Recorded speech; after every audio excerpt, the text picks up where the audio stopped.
Alors que le rêve s'effondrait rapidement, Lumian retira son regard, quittant le bord de cette obscurité profonde et se dirigeant vers la gare ferroviaire à grande vitesse de Yangdu, en désintégration, à l'extérieur. Il voulait jeter un dernier regard sur cette ville. Soudain, il remarqua une silhouette appuyée contre le mur à l'endroit où le rayonnement convergeait vers une sortie, se tenant tranquillement. Ce personnage portait une armure noire tachée de ce qui ressemblait à du sang frais, avec de longs cheveux rouge feu. Le visage était jeune et beau, avec 2 légères cicatrices sur chaque joue et une bannière rouge vif bien en évidence entre ses sourcils. Contrairement à d'autres manifestations oniriques qui étaient floues et presque dissipées, cette figure n'était pas aussi claire que Lumian mais avait une qualité illusoire, comme un esprit. Lumian n'avait pas besoin de demander pour savoir qui était ce personnage, l'ange rouge Médicis. « Es-tu venu m'attendre » demanda Lumian avec un sourire. Il était prêt à quitter cet endroit avec l'effondrement du rêve. Médicis quitta le mur et se redressa, laissant échapper un ricanement. « Si tu es trop stupide pour comprendre l'allusion, c'est moi qui t'aurais remplacé sur scène. » Il regarda Lumian dans les yeux et secoua la tête. « Trop faible, tu es encore trop faible en ce moment. » Après cette remarque, l'ange rouge leva légèrement le menton et dit « Je connais déjà vos expériences. Je vais vous donner une chance. Je viendrai vous traquer après que vous soyez devenu un ange. Pas besoin de me remercier. Cela n'a rien à voir avec la fierté. La fierté de la guerre n'est pas utilisée contre les ennemis. » Médicis n'a pas donné à Lumian la possibilité de répondre. Il se tourna et entra dans le passage, quittant la gare ferroviaire à grande vitesse de Yangdu et le rêve qui s'effondrait. Vous avez attendu la toute fin juste pour me dire ces quelques mots? Vous devez également avoir atteint des objectifs inconnus en entrant dans ce rêve, n'est-ce pas? Lumian se tourna sur le côté, jetant à nouveau son regard vers cette profonde obscurité. Sa plus grande question maintenant était de savoir où se trouvait la divinité, la démone primordiale. Le fait que Franca ait avancé dans le sous-sol de l'hôpital Mushu indiquait que la démone primordiale avait effectivement une manifestation correspondante dans la ville des rêves. Mais dans les affaires impliquant la grande horreur spéciale du monde miroir, la carte originale du Dieu tout-puissant et de la démone et l'événement majeur de la fin du rêve, elle n'était pas apparue ni intervenue du tout. Avant que Lumian ne puisse réfléchir davantage, la gare ferroviaire à grande vitesse de Yangdu s'est effondrée silencieusement. Il ressentit d'abord une sensation d'apesanteur, comme s'il tombait d'une falaise, puis ouvrit les yeux et se réveilla. Il a immédiatement vu un peu de soleil pénétrer dans les rideaux, avec une grande quantité de poussière flottant dans l'air. Au même moment, de faibles sons de chants, de louanges et de conversations venaient d'à côté et pénétraient dans ses oreilles. Lumian était allongé tranquillement dans son lit, sentant l'élasticité du matelas et la douce chaleur des couvertures, ne voulant pas bouger du tout. Une demi-heure plus tard, dans le salon du premier étage, Madame la magicienne dit à Lumian, Franca, Jenna, Anthony et Ludwig, qui prenaient le thé de l'après-midi, tous qui s'étaient à nouveau réunis. Monsieur le fou a atteint un état initial d'éveil. Nous remplirons notre promesse. Vous avez très bien fait cette fois, méritant la récompense la plus généreuse. Le résultat de notre discussion est de faire tout notre possible pour vous aider à avancer d'une séquence. Jenna hocha la tête sans cacher son désir. Merci. Lumian, Franca et compagnie n'avaient aucune objection et étaient plutôt anticipatifs. Madame la magicienne regarda autour d'elle et dit. Bien sûr, cela devra peut-être attendre quelques jours, car le réveil initial de Monsieur Fou provoquera inévitablement de nombreux changements qui doivent être traités rapidement. Les autres cartes des arcanes majeures sont déjà occupées à l'heure actuelle. De plus, vous avez également besoin d'un certain temps pour vous adapter, vous débarrasser de l'influence du rêve et retrouver votre perception de la réalité. À ce stade, Madame la magicienne regarda Lumian et lui demanda comme pour confirmer. Voulez-vous devenir une déesse du vieillissement ou un évêque de guerre? Lumian n'a pas hésité. Démonesse du vieillissement. En entendant la réponse de Lumian, Franca se souvint soudain de la description de la carte démone d'une démone du vieillissement. Bizarrement difficile à tuer, douée pour la résurrection. Habile en résurrection. Vous ne voulez vraiment pas attendre ne serait-ce qu'un jour de plus, même si ce n'est que le premier pas. Franca soupira intérieurement. À ce moment, Lumian leva la main droite, paume face au plafond. Là, en plus de plusieurs marques rouges foncées et d'une tache de popale, il y avait maintenant un trou d'épingle, d'un noir absolu. Il dit à Madame la magicienne et à ses compagnons, après avoir utilisé la carte démon cette fois, avec le miroir magique comme médium, invoquant la grande horreur des profondeurs du monde miroir spécial pour faire face à la personne miroir créée par le Din céleste, l'aura résiduelle de l'empereur de sang et le sceau du taoïste des enfers ont encore un peu changé. Je peux maintenant utiliser le pouvoir d'un évêque de guerre qui était auparavant accordé dans une mesure limitée grâce à cela. Sténopée. Il n'est pas nécessaire d'avancer à nouveau. Madame la magicienne hocha légèrement la tête et dit, dans quelques jours, allez au trésor du Blue à venger. Il pourrait y avoir des objets liés à la démone du vieillissement. Sinon, nous demanderons de l'aide à Monsieur Azik et retournerons dans les profondeurs du monde souterrain.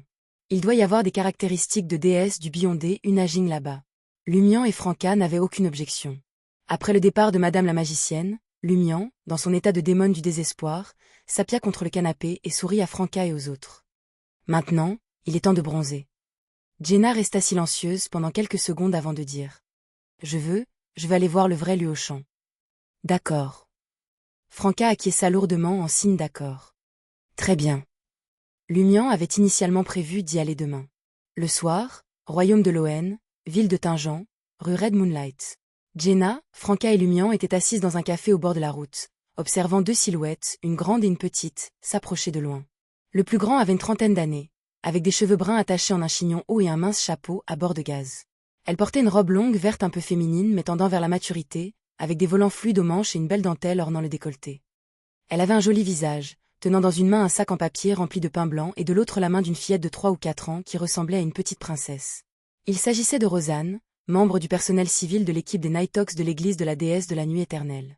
Comparée à Luochang dans le rêve, elle était visiblement plus âgée et son comportement était plus stable, mais son style vestimentaire révélait qu'elle avait toujours un côté vivant caché à l'intérieur.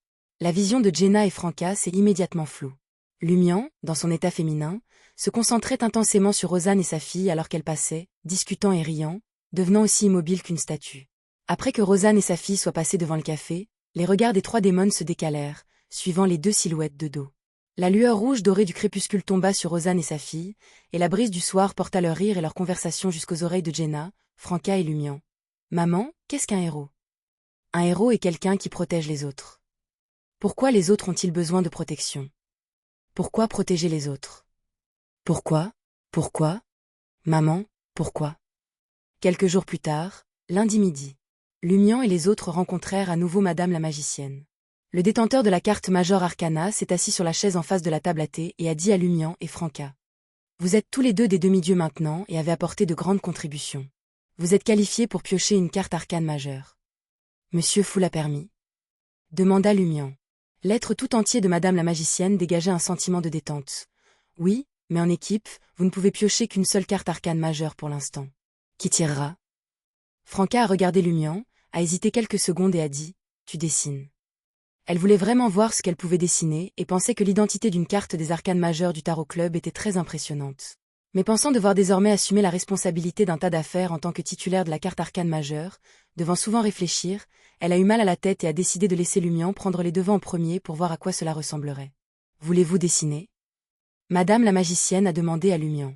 Lumian réfléchit un instant et dit, je vais dessiner. Madame la magicienne a dit sérieusement.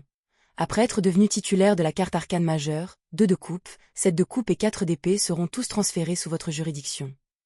Une carte arcane majeure symbolise non seulement vous personnellement, mais aussi les forces que vous représentez. Je comprends.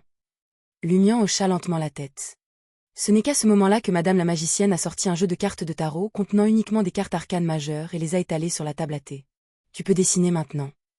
Ne ferons-nous pas un double? Demanda Franca avec curiosité. Madame la magicienne rit. La spiritualité nous guidera.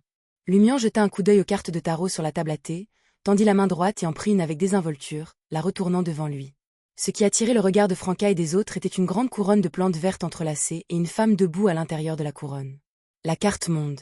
Franca et Jenna regardèrent toutes deux Lumian dans son état féminin avec un léger étonnement.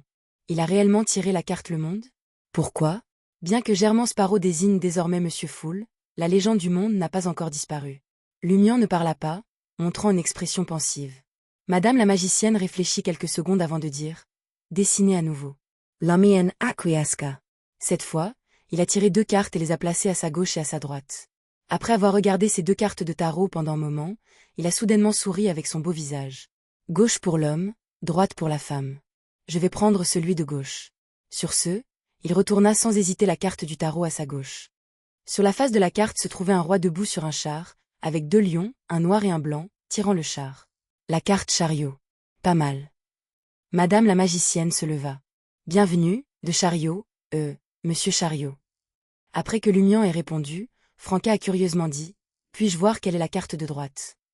Vous pouvez. Madame la magicienne lui fit un signe de tête.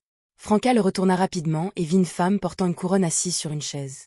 La carte impératrice. Comme prévu. Madame la magicienne soupira, puis se tourna vers Lumian et dit, attendez dans votre chambre à 15 heures aujourd'hui. À 15 heures, dans une chambre de la luxueuse villa. Lumian, tenant la carte de Chariot, était assis dans un fauteuil, attendant patiemment. Soudain, Des sons chaotiques et terrifiants résonnèrent dans ses oreilles, et un fin brouillard blanc grisâtre apparut devant ses yeux.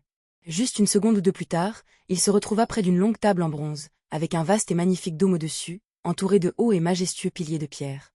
Lumian a immédiatement vu Madame la Justice, Madame la Magicienne, Madame le Jugement, Madame l'Ermite et la Dame de la faction de Tempérance portant une longue robe de cour noire et un petit chapeau souple de la même couleur, assises en face de lui. Ils semblaient tous flous, mais pas trop. Lumian a également remarqué que Monsieur Pendu, Monsieur Sun, Monsieur Star et Monsieur Moon, qu'il n'avait jamais rencontrés auparavant mais dont il pouvait déduire l'identité, étaient du même côté que lui. À cette époque, personne n'était assis au bout et au pied de la longue table de bronze. Voici Madame Tempérance, et voici Monsieur Chariot. Madame la Justice a calmement présenté Lumian, manifestement féminin, comme Monsieur. À ce moment-là, sur l'immense chaise au sommet de la longue table en bronze, une silhouette prit progressivement forme. Il était dans le brouillard gris, sa silhouette assez floue, permettant à Lumian et aux autres de voir clairement un haut de forme en soie et un long manteau noir. En regardant cette silhouette à la fois familière et inconnue, Madame la Justice a pris une inspiration, s'est levée, a fait la révérence en fléchissant légèrement les genoux, en disant bon après-midi, Monsieur Fool. Fin du tome 6 Dreamweaver.